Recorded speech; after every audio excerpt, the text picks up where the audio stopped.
खबर है एक ही, जनरल आसिम मुनीर साहब को फील्ड मार्शल के ओहदे पर तरक्की दे दी गई। और ये है chief of army staff general Asim Munir को फील्ड मार्शल के ओहदे पर तरक्की दे दी गई।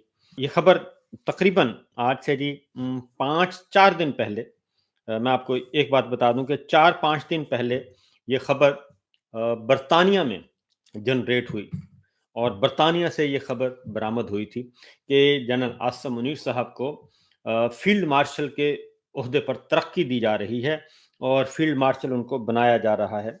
और ये खबर यहाँ से बरतानिया से, तो मैं उसको ज़रा कंफर्म कर रहा था ताकि पता चल सके अच्छी तरीके से। तो कल फिर कंफर्मेशन आई और आज मैंने आपको सुना दी थी।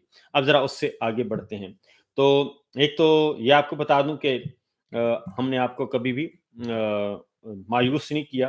खबर अच्छी हो या बुरी, खबर हम आप तक पहुंचा देते हैं। तो सूरत हाल ये है कि उसमें अभी जनरल आसिम मुनीर साहब को फील्ड मार्शल के ओहदे पर तरक्की दी गई है। फील्ड मार्शल का मतलब क्या है, ये ज़रा आपको पहले बता दें। पहले हमारे पाकिस्तान में सिर्फ एक ही फील्ड मार्शल रहे हैं और वो हैं जनरल अयूब खान, यानी कि पहले जो फौजी डिक्टेटर थे पाकिस्तान के, उनको फील्ड मार्शल के ओहदे पर तरक्की दी गई थी और फिर वो फील्ड मार्शल के तौर पे वो फौज के सरबराह भी रहे और तमाम मुसल्लह अफ़वाज उनके नीचे आ गई। और उसके बाद फिर उन्होंने 11 साल जो है वो मार्शल्ला उनका रहा और 1958 में वो आए थे।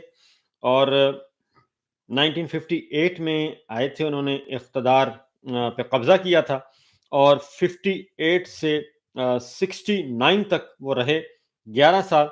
और लेकिन जाने से पहले जो है वो क्या करके गए थे, जाने से पहले वो अपना ओहदा जो उनके खिलाफ तहरीक चली थी और उनके खिलाफ जब तहरीक चली और बहुत ही ज़ालिमाना किस्म के उनके खिलाफ नारे लगते थे, लेकिन वो नारे उनसे छुपाए जाते थे। तो फिर वो जनरल याहिया खान को इक़्तिदार दे के चले गए थे। इलेक्शन नहीं करवाए थे उन्होंने, जनरल याहिया को इक़्तिदार दे दिया था और जनरल याहिया के ने फिर उसके बाद इलेक्शन करवाए और इलेक्शन जो है वो अवामी लीग जीत गई और अवामी लीग शेख मुजीब के सरबराह, शेख मुजीब उसके सरबराह थे जी, वो जीत गए। और इधर से पीपल्स पार्टी मगरबी पाकिस्तान में जीत गई। फिर इन्होंने इक़्तिदार नहीं सौंपा, पार्लियामेंट का इजलास नहीं बुलाया और पूरे का पूरा मैंडेट चोरी करने का प्लान बनाया और फिर पाकिस्तान दो टुकड़े हो गया और हमारी मुसल्लह अफ़वाज को 90,000 फौजियों को सरेंडर करना पड़ा।